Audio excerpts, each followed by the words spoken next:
Hello, everybody, and welcome to today's webinar. Thanks you a lot for joining.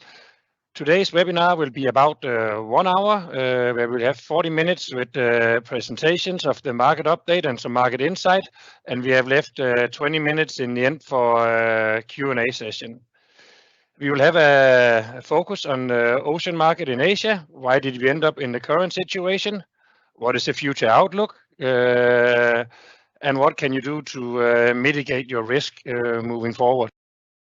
Today's speakers are Lars Jensen, who's the CEO of Vespucci Maritime, who specializes in market analysis, market outlook, but also in process optimization and digitalization within the container industry. Claus Nicolajsen is our VP for Asia Pacific. He's looking after our air and ocean product. He's focused on both the procurement side and the strategic part of our business. He will bring some input to how we can support your business. As mentioned, we will have the Q&A in the end. So if you wish to ask a question, please click the Q&A button and type your question, and then we will answer as we come to the end of the presentation. Now I would like to hand over to Lars, who will be presenting his views on the current market and the setup. So Lars, we will hand it over to you. Thank you very much. Let me just make sure I share the right presentation here. Bear with me for just 2 seconds. There we go. So what I'm going to give you an introduction and a brief overview here is basically what got us into the current situation. As you may appreciate from the image here, this is clearly a problem of gridlock, but the reason why I chose this picture to illustrate the current development is it is actually a very accurate depiction of where the global container shipping markets are today. The challenges are ones of capacity shortage, there's equipment shortage, there's port congestion. In order to dig a bit deeper down into this, basically the way to look at this is there are multiple interlocking factors causing this. It is not a matter of saying there is one particular problem. If we solve that one problem, all will be good. It's more a matter of a number of dominoes that are toppling each other. There is clearly a demand boom in some trades, not in all trades, but in some trades. Picking up where I left off, the challenge with the market we have right now is we got multiple interlocking factors that are causing the problems in the industry. We got a demand boom, which increases the demand for equipment. That causes equipment shortage. On top of that, we had equipment shortage to begin with because of all the pandemic ripple effects last year. The demand boom and people who are sick with COVID causes port congestion. Port congestion slows down the vessels, taking vessels out of the equation, causing a shortage. But if the vessels are not there, we cannot fix the equipment shortage problem. And if we cannot fix the equipment shortage problem, we can't cater for the demand boom. So all these factors play into each other and are reinforcing each other. This is a phenomenon that has basically been ongoing since around October 2020, where this kicked into overdrive. Let's try to look at some more detail on what is happening under this. Let's take demand first. This is an overview of global demand growth seen since January 2020. And the volatility we have seen here is also in a historical perspective extreme. We had a Q2 last year where we saw global markets decline almost 15% for a couple of months. Fast forward to right now, February and March, where we're seeing exactly the reverse. That in itself, in a normal market environment, if this was the only issue to deal with, this in itself would create significant problems for the supply chains. But this is not the whole story. If we take a step deeper down into demand, what we see is the growth is actually extremely lopsided.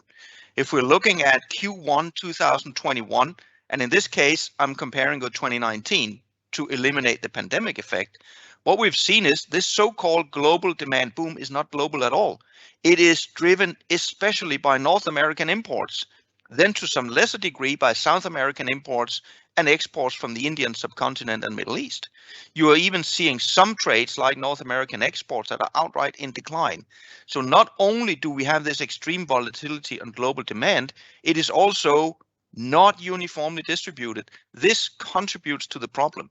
Think about it this way. If there are changes in demand across regions, you can move vessels from one region to another. You can move equipment, but you cannot move terminal capacity. So it doesn't help that we have idle terminal capacity in some parts of the world if demand goes to somewhere else. So the demand distribution across the regions actually makes the problems worse. They're exacerbating them. It is difficult to measure port congestion. There's not really a good index as such. So what I have done is I have just developed one of my own. In this case, it's based on HMM. They are twice per week providing a small, let's call it traffic light overview of 50 odd ports that they are servicing, saying is it green, yellow, or red in terms of terminal congestion and intermodal congestion. And if I look at the development, this is what the data shows us. So for the port congestion, it would appear from a global perspective that port congestion is getting slightly better and there should be light at the end of the tunnel. However, if we take the data and break it down on individual regions, which is also possible because they're covering 50 odd ports, this is what we see. The decline that you see on the global metric is basically driven by the Middle East. The Middle East is getting slightly better on that measurement from HMM. Everywhere else, there is no improvement. And if you look at the overall trend, you will see Europe is actually still trending upwards in terms of port congestion. We are now beginning in earnest still to feel the ripple effects of the Suez closure. North America is not really getting any better at all.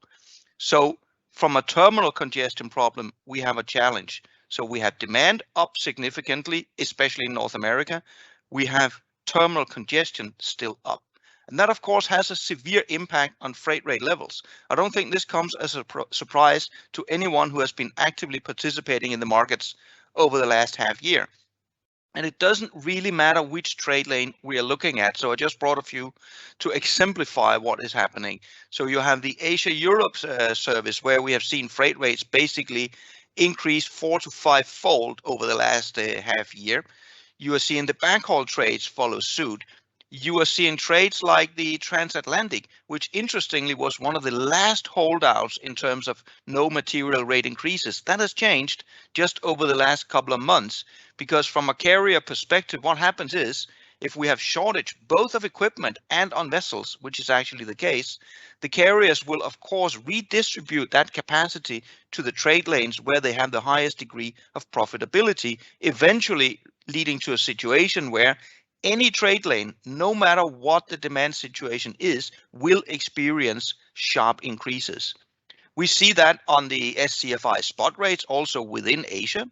We see that on the CCFI, which is the contract rate index, also on intra-Asian trades, increasing significantly and in many cases to levels beyond anything that we have seen over the past 10 to 20 years. We see it on trades to Oceania. We see it on trades to the Middle East.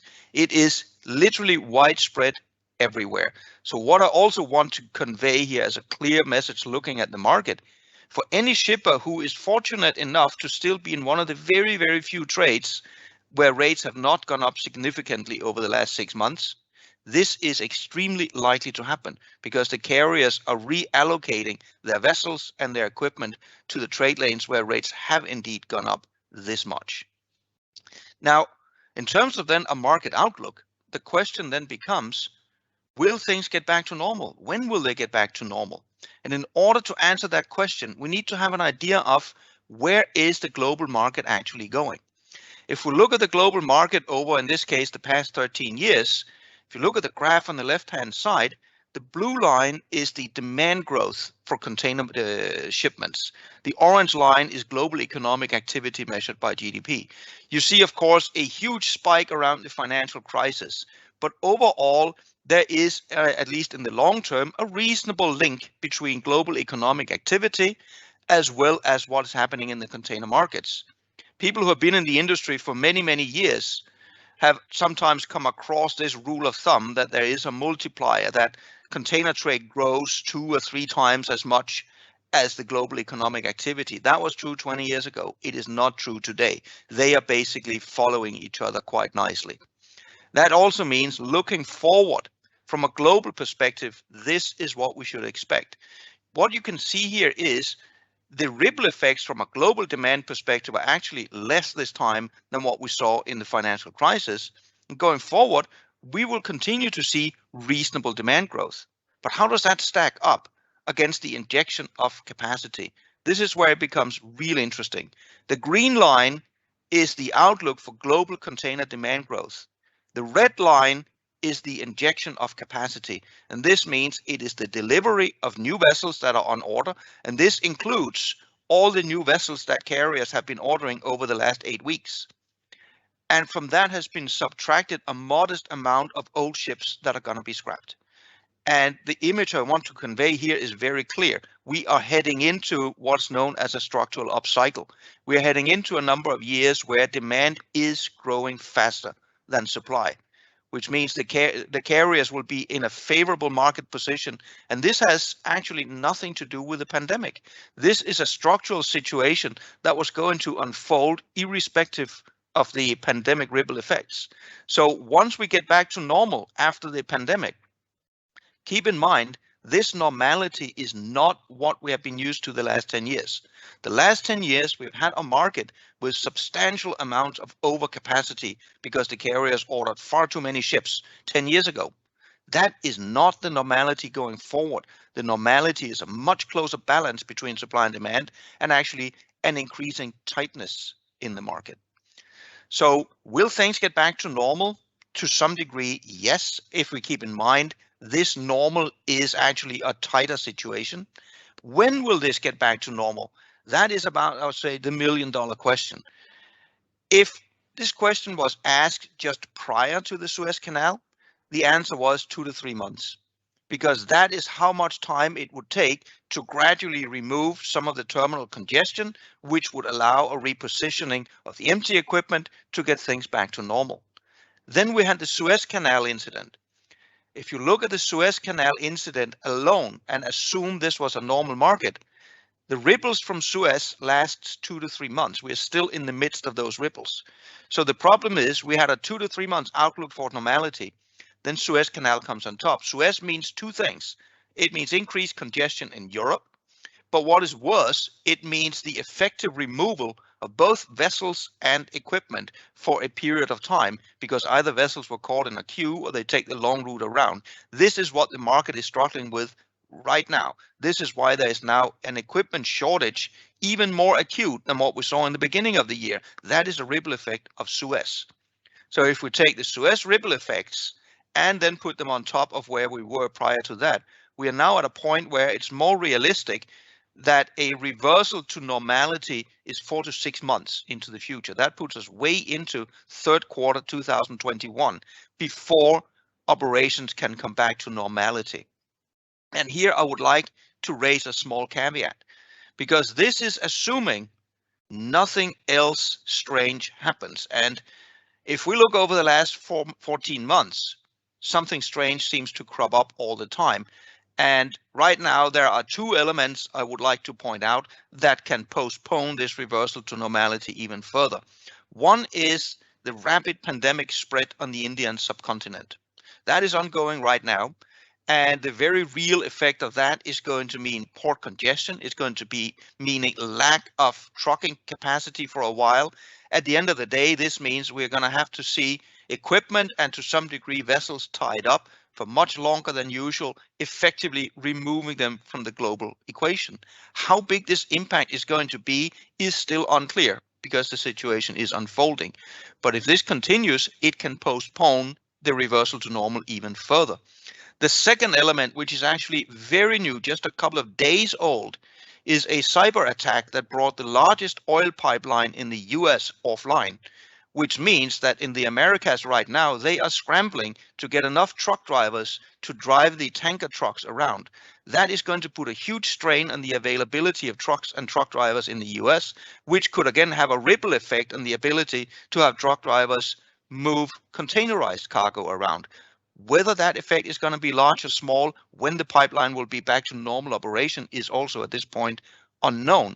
The reason I'm mentioning these two elements is the outlook that we can get back to normal sometime during late Q3 is contingent on no other major incidents happening. The problem is, it appears there are more major incidents fomenting. So if I was to sum up all of this, there's a couple of things I really want to highlight for everybody to think through. First of all, the bottleneck problems we have, and when I say bottleneck, that is port congestion, it's the lack of vessel capacity, it's the lack of empty equipment. That will very likely persist way into third quarter. It will not get better sooner than that. That also means in the coming few months, there is a very real risk. There will be some cargo owners that are unable to find suitable capacity. It's basically like a game of musical chairs, and there's not enough chairs for everyone. That is the harsh reality right now. Once we get back and we have enough equipment, we have enough vessels, the new normality we are into is a cyclical upturn.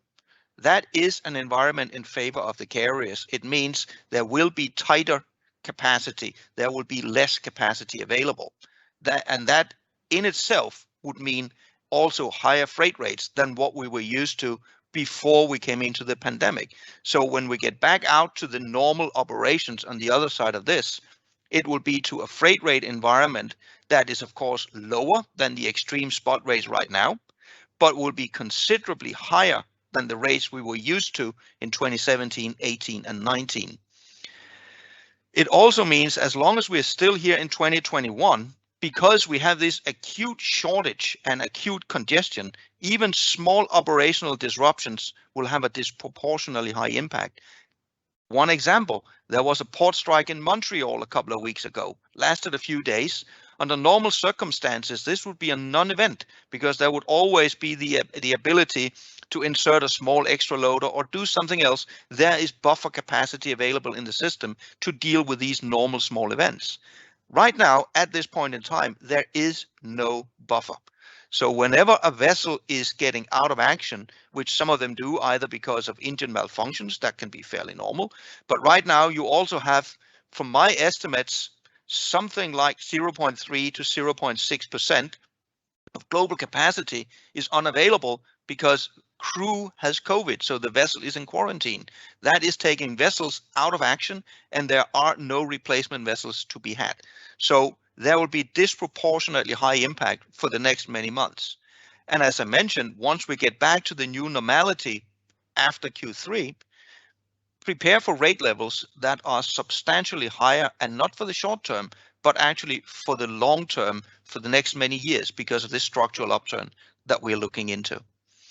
And final word here from me, I am terribly sorry about the technical glitches initially. I hope we came through this one okay. And then I'm going to hand it back over to our very competent hosts from DSV. Lars, thank you so much. Yeah, it is a new world we are living in. We now have speakers from 2 different parts of the world, and it has some technical issues, but it is the new normal, so we are used to it, but we do apologize. Right now, I would like to hand it over to our VP for Air and Ocean Product, Claus Nicolajsen. So Claus, you're on the floor. Please go ahead. And you need to put it into PowerPoint mode, Claus. Yes, sir.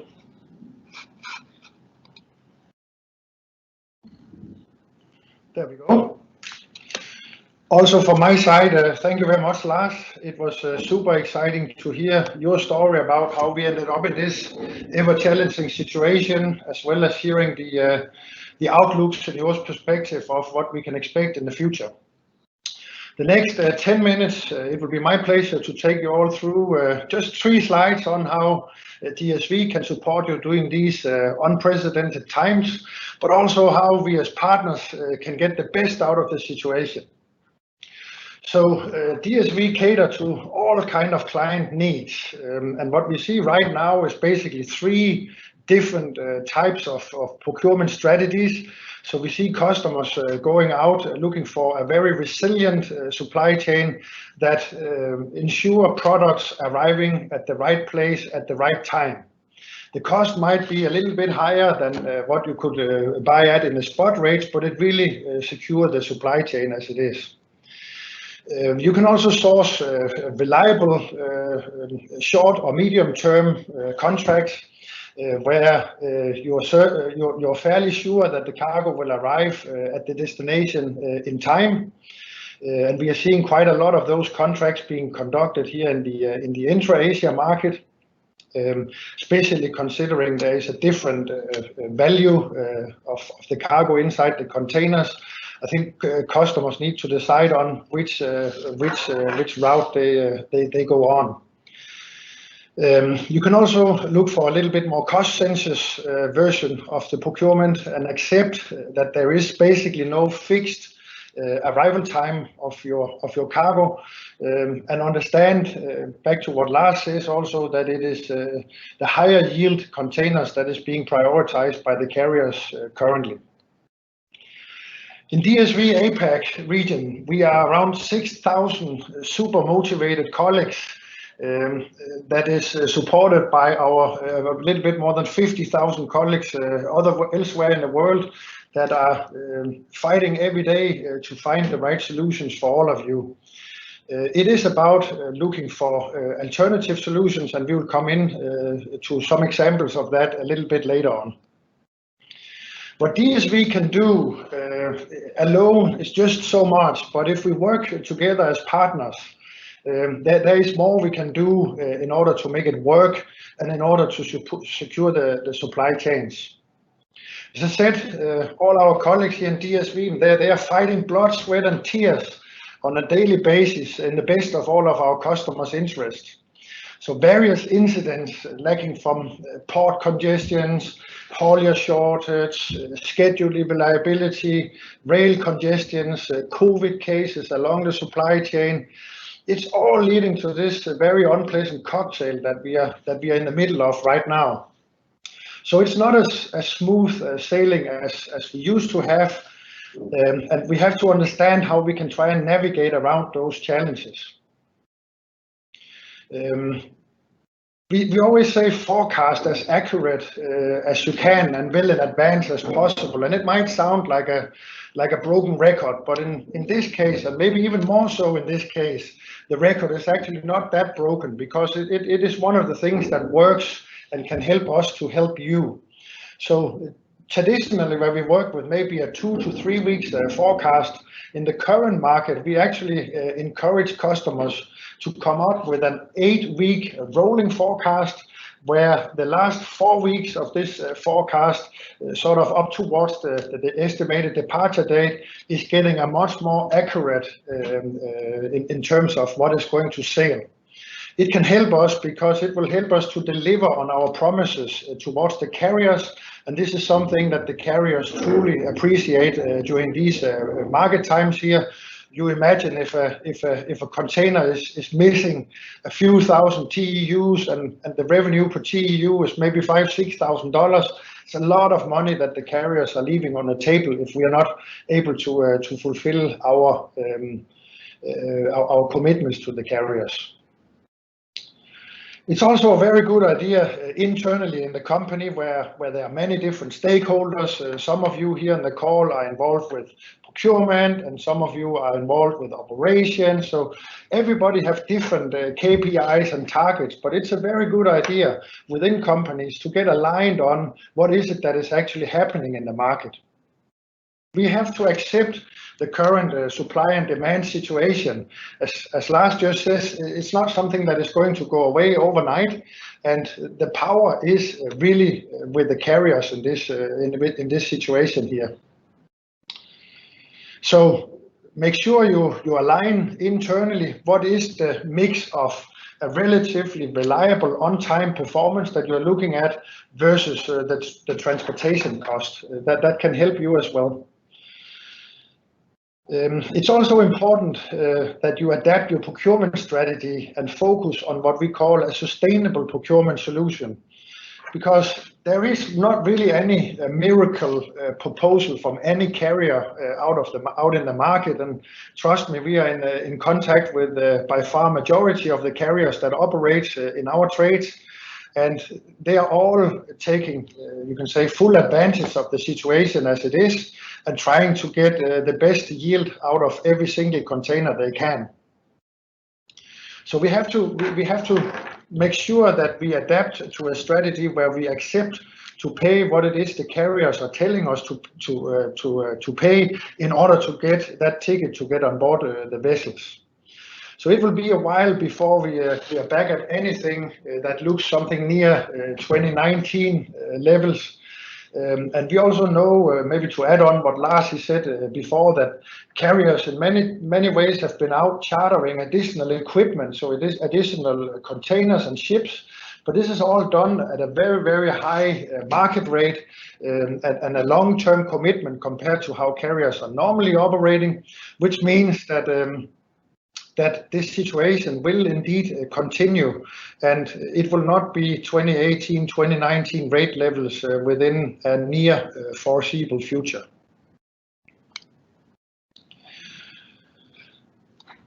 At DSV, we have solutions that cater for both small, medium-sized and multinational, large-sized companies. And whereas transportation costs are increasing and we can't unfortunately do much about it, it's time to also do a temperature check on other parts in the supply chain that are impacting the overall cost. And I think this is a normal supply chain exercise that possibly companies are doing every now and then. Usually the transport part is one of those where there is a little impact because the markets are up and down, but within a fairly reasonable amount of money we are talking about. So now more than ever, transport cost becomes a more vital part of supply chains. So it might be that it's time to look into how you eventually can prioritize your inventory to move. Maybe there are some high value or high important SKUs that you can convert from ocean freight into cross-border trucking. Or it could be that you convert your frequent air freight shipments from air into cross-border trucking. Or it could be that you're looking into how you can improve the inventory turnaround times. It could be container utilization. So we can see it on our statistics that we still have a lot of customers that are actually not optimizing and fulfilling the containers that they are shipping, which is something we can support you on and help you to dig into and improve that situation so you get more out of the money that you're spending on your transport. It can also be solutions like the ability to look into your shipments on an SKU level, not just on a bill of lading or an invoice level, but really know exactly which SKU is moving in which container and when you can expect it to be arriving. In DSV, we're also working with predictive analytics, which can help even to provide an even more accurate prediction of the arrival of your containers than the carriers' websites often are able to do. So these tools are taking all kind of things into consideration. It could be port congestions, it could be bad weather that is interfering with the route of the vessel and all these kind of things. DSV also operates the region's largest network of own-controlled LCL containers.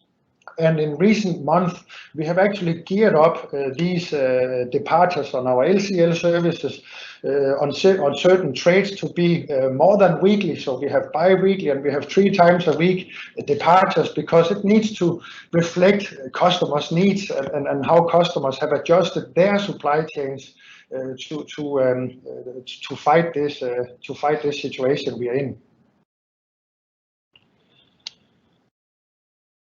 So some of the alternative solutions that we are working on, yes, we know the markets are very dynamic, and it's a day-to-day matter for all of our DSV staff to stay in close communication between each other around the region, stay in close contact with our product team to understand where is it that the next loophole, so to say, is going to be in the market. One day it might be Hong Kong that is a little bit short on air freight, and we see that there are maybe some good opportunities for sea and air solutions. This week here, actually, we see the market in Singapore dropping a little bit, so it could be you should divert some of the sea and air shipments via Singapore in this time, because there will be a fairly good deal to make compared to maybe some of the more traditional ones. So it's about being engaged in the communication with our colleagues internally in the company here, and of course all of our partners on both the air and the ocean side. We have also used the creativity, you can say, in terms of if customers have a need to move freight from, let's say, Thailand into Australia. Maybe the airport in Thailand is not as functional as it should be in terms of capacity. So rather than say to customers, there is no capacity in Thailand, then we put on our creativity minds instead, and we truck the cargo across a few countries in Asia, could be into Singapore again, and then we air freight the cargo out of Singapore where the capacity is to be found at this point of time. It could also be an ocean freight shipments that, for instance, have to tranship in Singapore. Shipments may be already delayed on departure, and maybe the ship is delayed due to the port congestions and so on. So we have actually examples also where we have pulled out shipments from the vessels in Singapore in transit and converted them from ocean freight shipments to intermodal service, so they're moved by cross-border truck up to a final consignee in for instance, Suzhou. So for us, it is really about staying in close touch with our customers. We hope our customers will stay in touch with their DSV representative. Present the opportunities to us as soon as you have them, and the earlier in advance you can do it, the better an alternative solution we will be able to come up with. And that will overall help you, of course, to deliver on your promises towards your both internal and external stakeholders. And that was it from my side. So back to you, Jacob.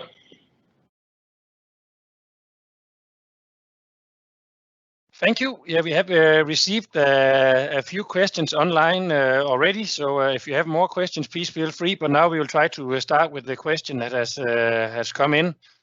So there's one for Lars first. What is your recommendation in terms of contract signing? Should it be short, mid, long-term contracts? I would answer that by answering slightly differently, because it depends on what is it you want to accomplish. If you want to make sure your cargo actually moves, if it's resilience that's your aim, right now I don't see you have much choice. You have to go for a relatively committing longer term contract, because otherwise there is a very real and genuine risk your cargo will not get moved. If you go for the shorter term contracts, you are going to have to pay a significant premium in order to actually secure that space. Thank you. There's also a question coming here a little bit to, you touched upon it on the earlier slide. What is this perspective definition of normal versus demand capacity? Is it back on 2019 or is just some improvement of 2020? Yeah, I mean, the definition of normal, I would say that normal from my perspective is when we globally do not have an acute shortage of equipment, when we do not have an acute shortage of vessels, when we do not have permanent states of terminal congestion in major terminals around the world, then we are back to normal. But that normality, as I was also trying to illustrate here, is not the normality we saw in 2019. If you think back, especially 2018, 2019, the market was increasingly getting tighter than what we have been used to, because the overcapacity was slowly being absorbed. That's one part of it. And the other element that is critically important to understand is the long-term impact of the carriers that have consolidated. Think about this in a very, very simplified way. A decade ago, the market was more fragmented. So let's say a carrier had one weekly service on a trade lane. If demand suddenly drops 20%, the only thing viable for the carrier was really to try to drop prices to fill the ship. And that always led to price wars, which was bad for carriers, good for shippers. Now, the carriers are collaborating in alliances or vessel sharing agreements on other trades. So you'll have an alliance with 10 weekly services. Demand suddenly drops 20%. That's not really an issue. They're just going to cancel 2 sailings. So they will not drop the rates just because demand is weak. We saw that not just during the pandemic. We saw this increasingly in 2018 and 2019. So the new normality going forward also means more blank sailings coming, I was about to say, out of the blue, but not really out of the blue. Whenever demand is weak in particular weeks, you should be expecting carriers to blank sailings. That's also part of the new normality. Thank you, Lars. There's another question that came in.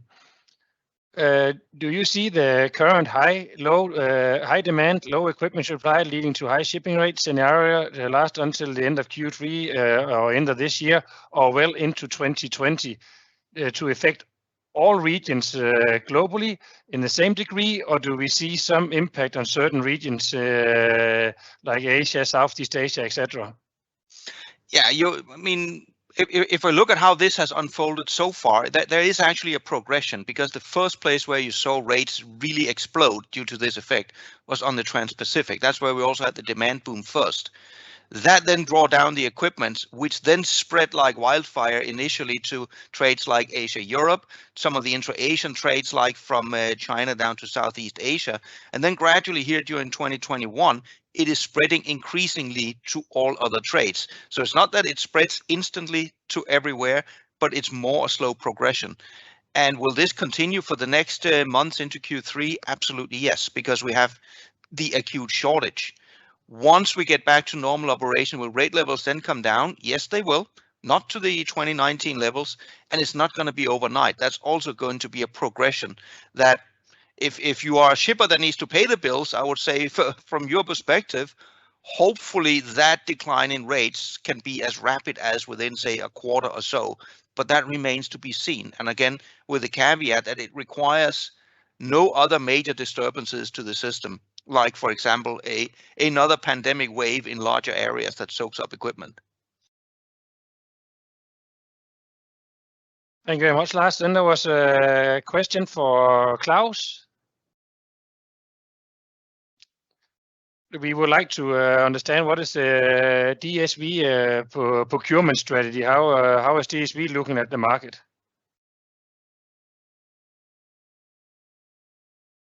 The way we look at the market is that right now it is in reality a capacity game. So it is about getting first into the canteen to get your food.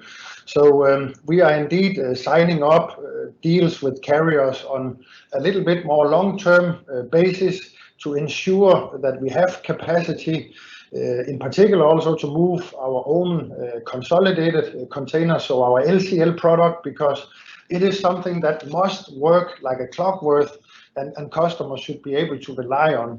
So here we are going out and securing capacity in advance. I think it's also become more and more, you can say, normal to work with block space agreements. Carriers are trying to use this situation to ensure they will always have full payment for the ship, no matter if the ship is full or not. So they put more responsibility out on the customers and the freight forwarders and introduce BSA concepts. And I think this is something we will also see continue in the future. Besides that, I would say most of our deals, they are tailor-made for specific customers.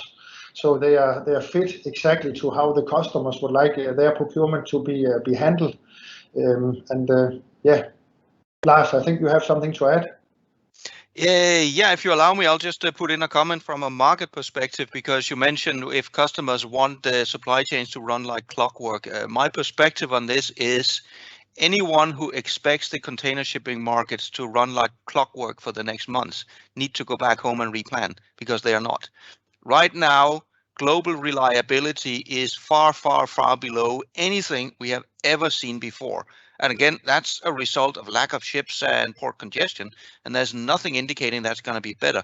And just to put into perspective what I mean by historically poor, over the last 10 years, if I look at it from a global perspective, it was fairly normal that around 70 to 80% of container vessels arrived on time. The latest measurements have this at around 35%. So 2 out of 3 ships are late. And when they are late, they are on average 5 days late. That is worse in some trades. Coming into 2021, one of the worst places we saw that was head haul Trans-Pacific, where you had an on-time reliability of about 10%. 9 out of 10 vessels were late. So again, from my perspective, nobody should plan their supply chain to run like a clockwork in the coming months, because they will be disappointed.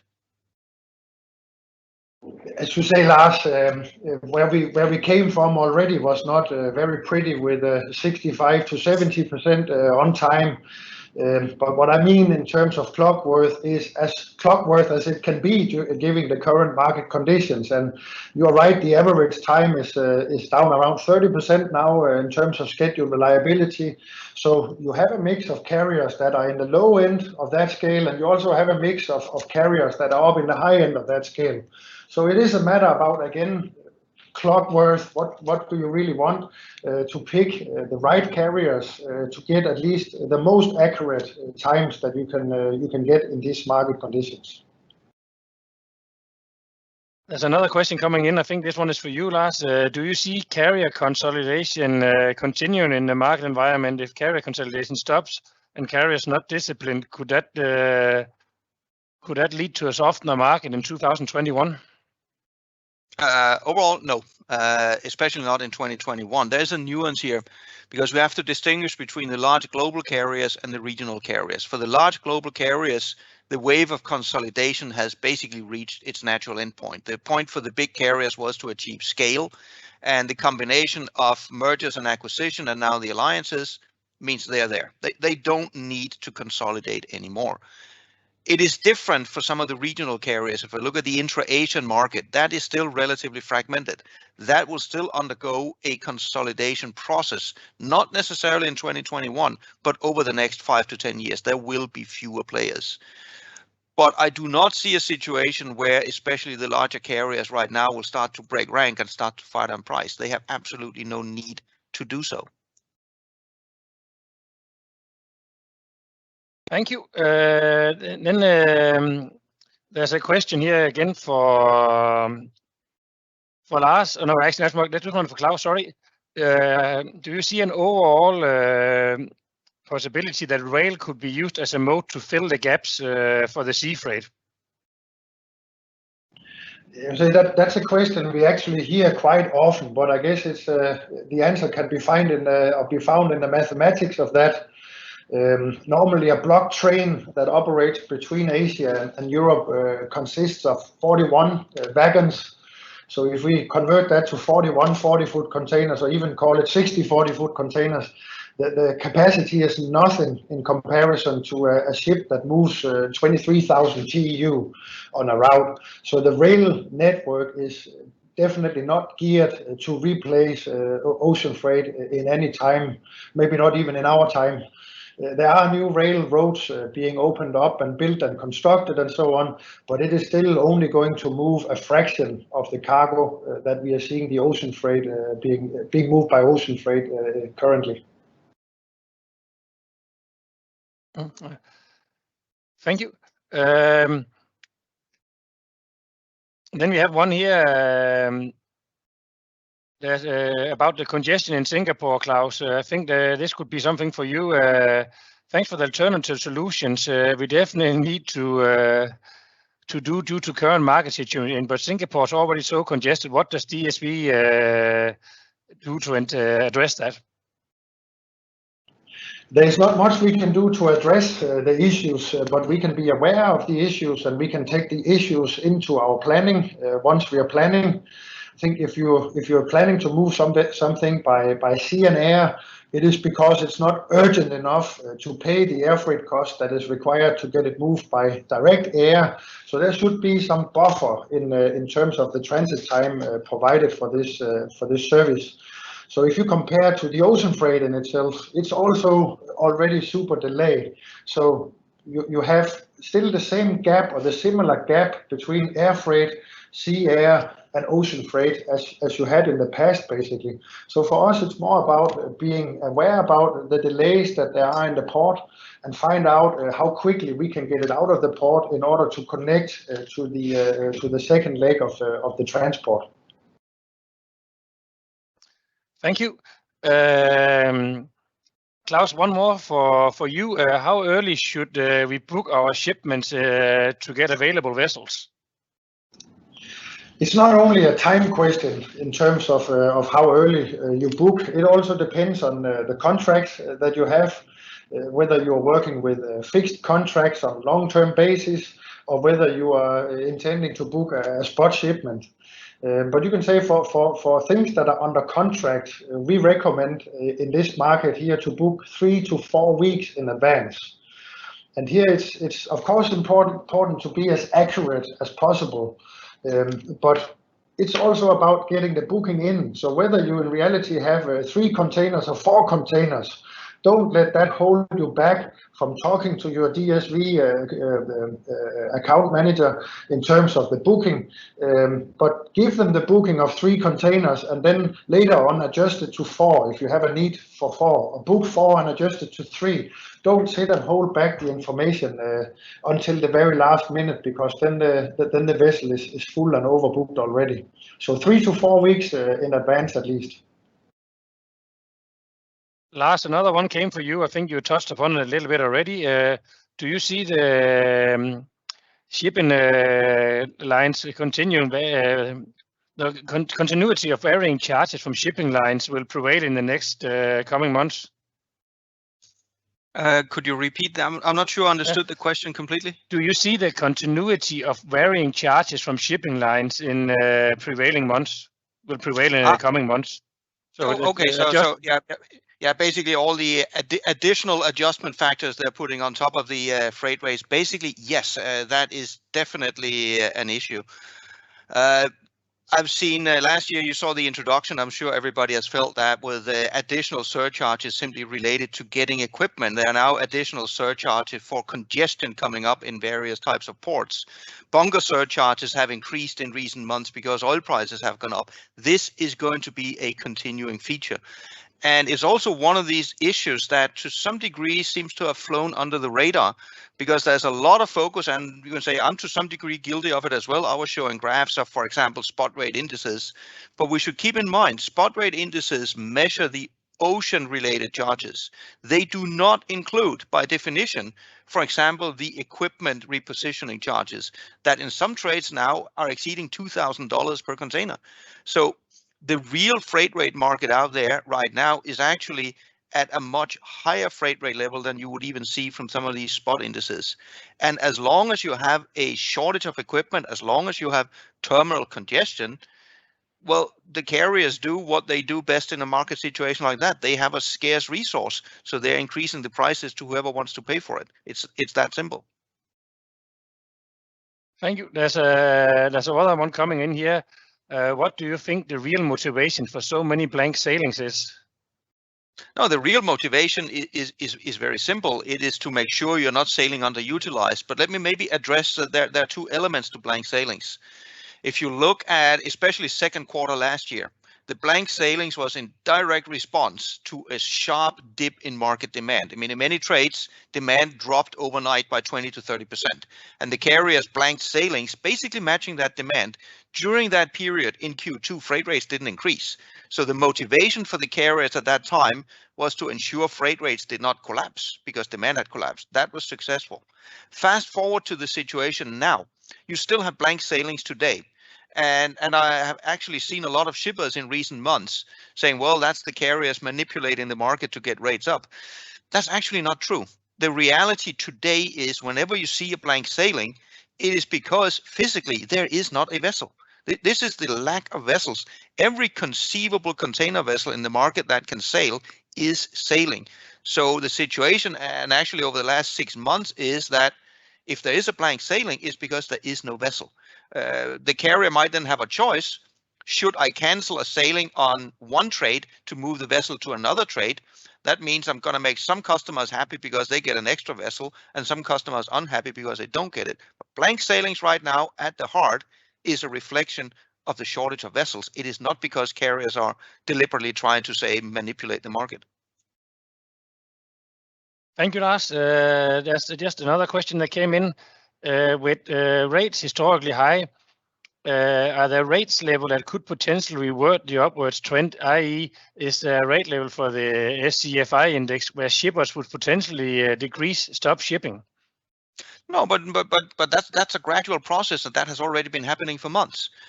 Part of what I see right now is actually shippers fighting with shippers. Because depending on who you are as a shipper, if you are sending high value goods, you can of course then absorb a larger freight rate increase than somebody who ships low value goods. And that means there's a screening out of some shippers. That's a gradual process, is already happening. There are shippers out there whose business models will not survive the current freight rate environment. It is that simple. So it's not that there is a hard limit where suddenly people will not ship. It's a gradual transition, and it's a transition already happening.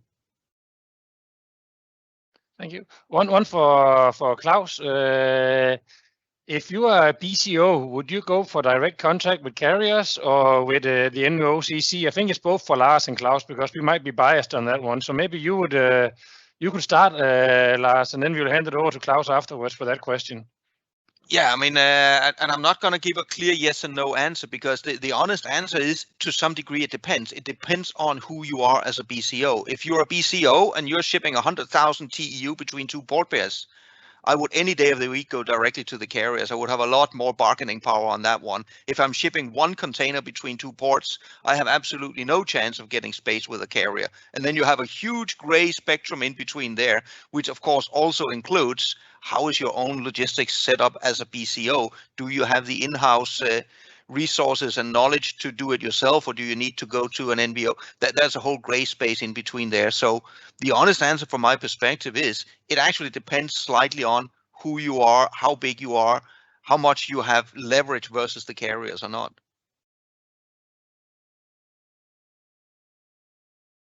Thanks. We still have a lot of questions come in. Claus, if you can have a short answer, then I think we can take the last two after that. Yeah, no, I just say that I think I will agree with Lars.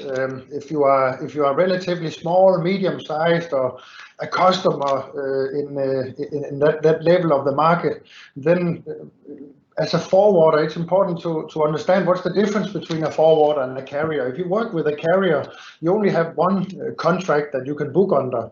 So in the event that the carrier have a blank sailing, for instance, then you are left on the shore somewhere and your freight isn't moving. Whereas we as a freight forwarder is having contracts with a multiple variety of carriers. And if one carrier is not sailing 1 week, and then we have plenty of other carriers that will be able to offer the solution. So I think again, yes, depends on how big you are, but it also a matter about knowing that you will have much more options if you work with a forwarder than if you work with a carrier directly.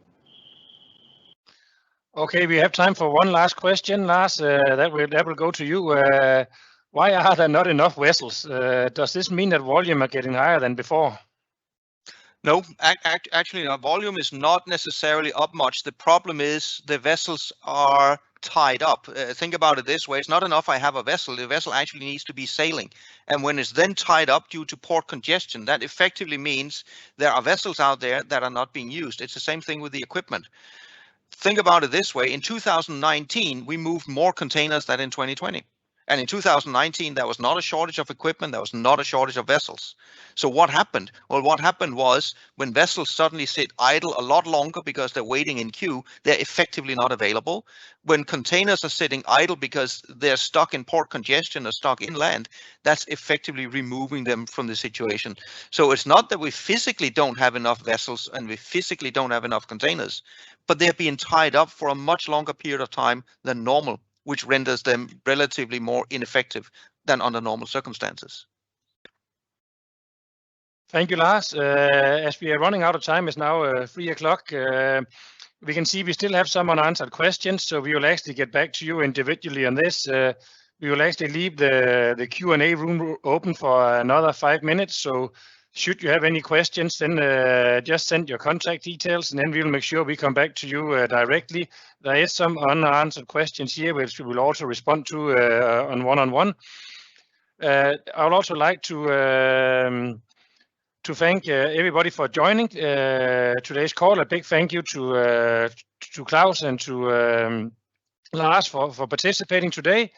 And then, of course, if you have any questions you would like more specific input, please feel free to reach out to your local DSV account contact. So thank you very much and have a great day, everybody. We will leave the question room open for another 5 minutes for questions. Thank you.